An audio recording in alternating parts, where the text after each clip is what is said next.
and welcome back to my channel. I have a cat on my lap.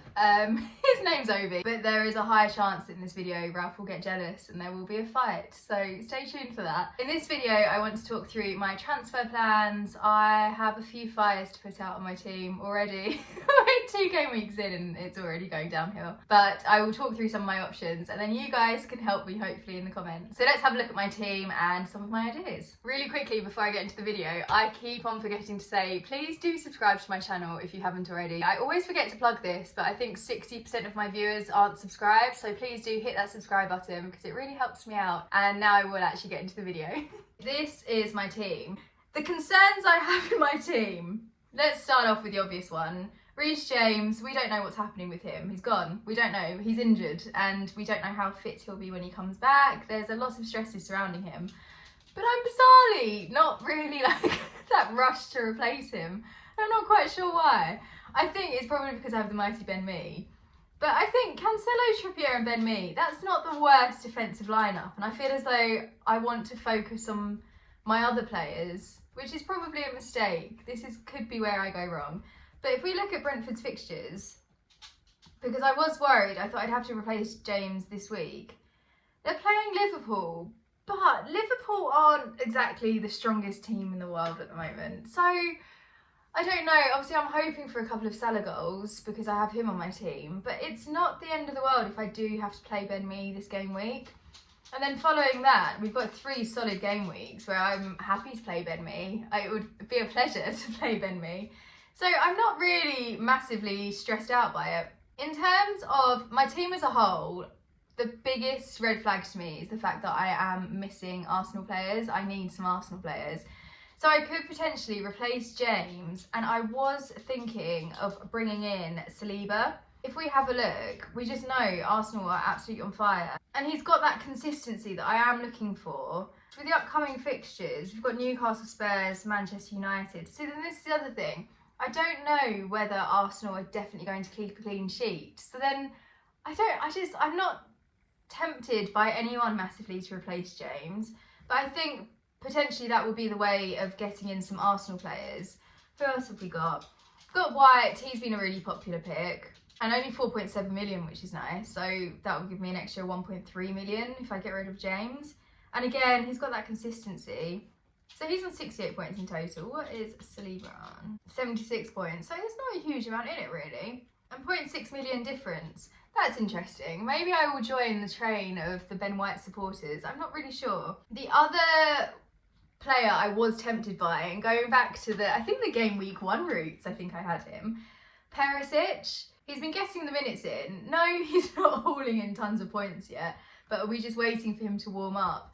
And the thing is, Spurs also have the double game week coming up in game week 20, but Arsenal, Man City, they're likely to concede. So again, I'm just not really drawn to, I must have Perisic on my team, because I don't think I do need to have Perisic on my team. That's what I'm thinking. I will probably go for the Arsenal defender. I'm not quite sure who. But if we restore Reece James, and I don't know when I'm going to bring them in. I'm feeling very laid back with my team. We are a patient zen island right now. We are just taking our time. Oh, and then obviously my other glaring issue with my team is the fact that Cancelo keeps being bloody benched. And for 7.2 million, I cannot have a player that may not start. Really annoying. Don't know what Pep is playing at. City do have some tricky fixtures coming up, so I'm sure we'll whip out Cancelo at some point. I'm annoyed because Cancelo and Martinelli were in the same kind of bracket for me, where I was just really pleased with them on my team.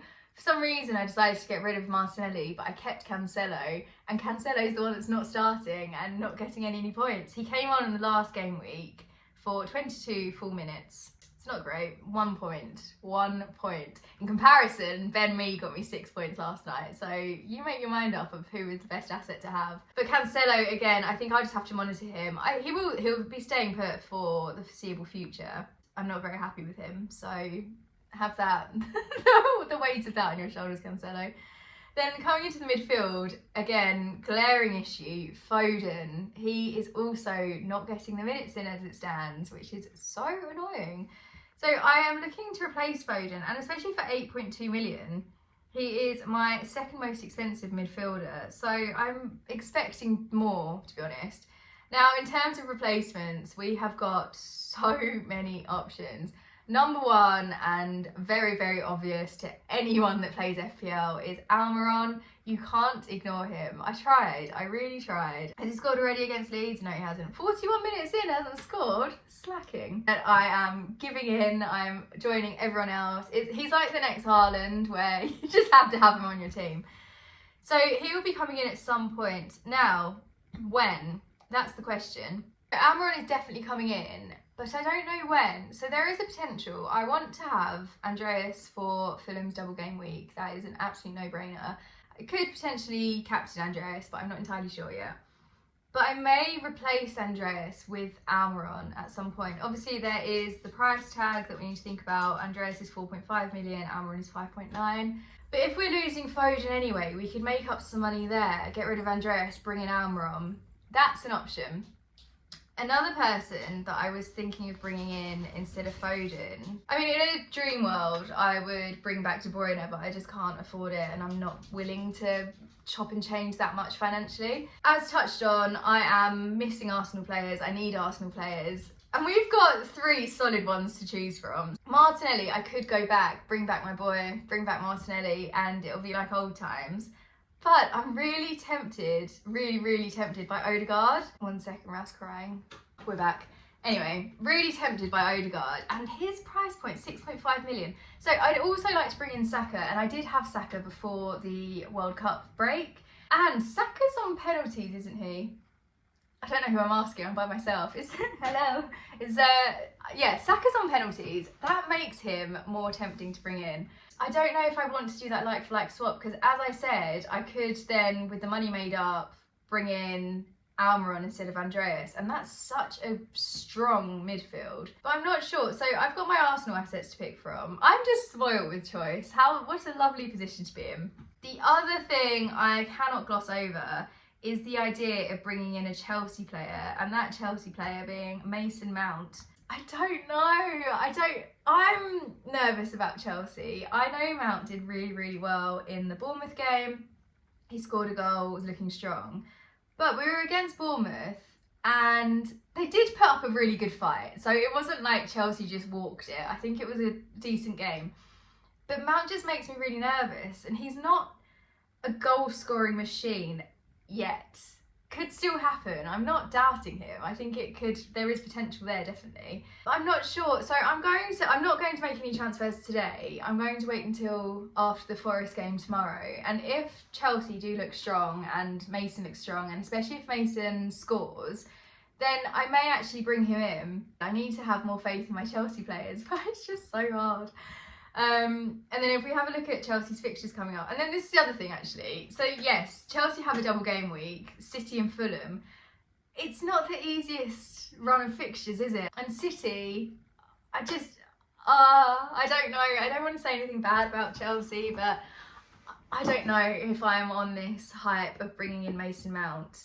But then I was tempted. I need more faith. I need more faith. As mentioned, my biggest weakness in my team is not having Arsenal players, and I don't see the point of bringing in Mason for a double game week when they're playing City for one of those games, and then I'll probably be transferring him out anyway, unless he is absolutely on fire, to bring in Saka or Odegaard or Martinelli or I don't know. I don't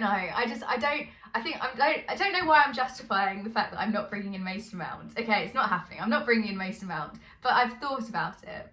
So if he does well, I'll be like, oh, I did consider that. It was an option. And if he doesn't do very well, I would just never talk about it again, so it's fine. And I also think I'm in quite a strong position because in terms of the double game week, I've already got Mitrovic, I've already got Andreas, I've got Kepa in goal, so that covers my defence. I'm not sure how Kepa will do against Haaland, but that's future me's problem. In terms of my midfielder, it's looking likely to be an Arsenal asset. Let's say, for argument's sake, I bring in Odegaard.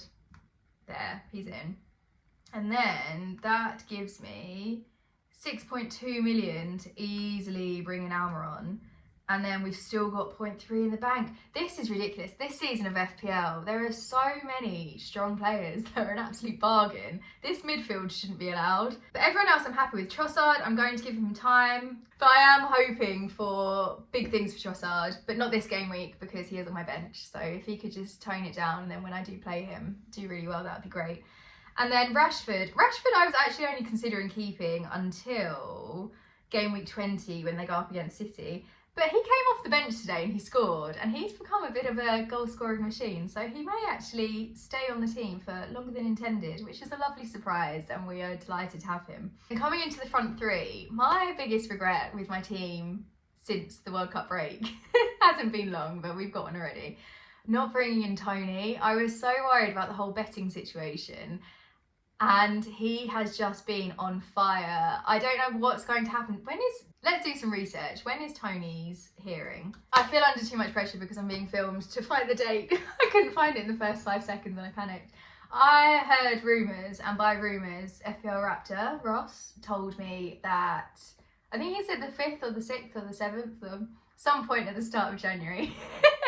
So I don't know whether he's going to be facing a suspension. I'm too nervous to bring him in. But I'm not really that hooked on Martial. I just don't care. He's not wowing me. He did get a goal against Forest, which I am grateful for. And he did contribute to my team very positively. But today against Wolves, there was nothing. I wasn't excited to watch him. Again, Man United do have their nice little run of fixtures at the moment, finishing with Bournemouth game week 19. So I'll probably transfer him out after the Bournemouth game. But again, I don't know who to bring in. So if I do this plan, that leaves me with 7 million in the bank. 7 million, that's a lot of money. And I'd ideally want to bring Tony in, but obviously, he also got taken off on a stretcher, which is never a good sign. I'm not a medical expert, but I know that's not positive. So if I wanted to bring in Tony, I would have to do some chopping and changing. And then this could be where I will actually have a play around with my defence and then save some money there to then upgrade to a really strong front three. But it depends on what happens to Tony, and I haven't got the biggest load of optimism that he's going to be playing after the hearing. I could go back to my old friend, Ollie Watkins. He scored a goal last game week. He's still on fire, still thriving. What are Villa's fixtures like? That's not too bad, actually. I mean, I won't be able to bring anyone in until next game week anyway. And that's not a bad run of fixtures up until game week 23. Havertz was another one that I was considering because of the Chelsea double game week, but I think, again, just a waste of a transfer. I don't really need him. He's actually done better than I expected, 49 points in total, but I mean, when he performs, he does perform. But I think I'm going to have to accept it now, guys. I can't have Chelsea players on my team. It's just too much. Too much. But apart from that, no one else really stands out to me. I did touch on Adams in one of my previous videos, but I'm not really seeing what I want to be seeing from Southampton. But look at this run of fixtures. Be interesting to see how they do against Forest. If they do well against Forest, then chances are they will do well against Everton. So I could actually bring in Adams then. That's a potential opportunity. But then the other thing is, I don't necessarily have to make these transfers because I could just bench Martial and then play my midfield, because look at that midfield. So post game week 19, this is what my team could look like. In which case, I will play all of my midfielders, bench Martial, because is that when we're playing City? Yes, so that's when they're playing City. Bench Martial, bench James, bench Nico Williams. Have these three. Who have Brentford got in game week 20? Bournemouth at home, easy. That is another Ben Me masterclass. Get one of those bullet headers in, we'll be good to go. I'm liking the look of that team. I've folded my arms and sat up straight, I'm feeling smug. I like it. Okay, so I think that's what I'm going to do. That's the long-term game plan, transfer ideas. I will bring in Odegaard and then roll a transfer, because we're doing that now. And then the following week, replace Andreas with Almiron, depending on what happens with Mitrovic. If Mitrovic does end up, I don't know, we'll see. I think that's the plan. I think that's the long-term plan. Let me know in the comments what you think of my ideas up until game week 20, because this is possibly the most forward-thinking I've ever done. And I also need to sort out my defence, but we'll do that when I feel passionate about a player, as I do Ben Me. So that's where I am. I think the Chelsea Forest game will give me more of an idea of what to do. Fingers crossed. I could do with like some sort of plan. But do let me know in the comments what you think I should do with my team, and also let me know how you're getting on with your teams. And don't forget to subscribe to my channel so you can stay up to date with this wonderful journey, and I will see you in the next video.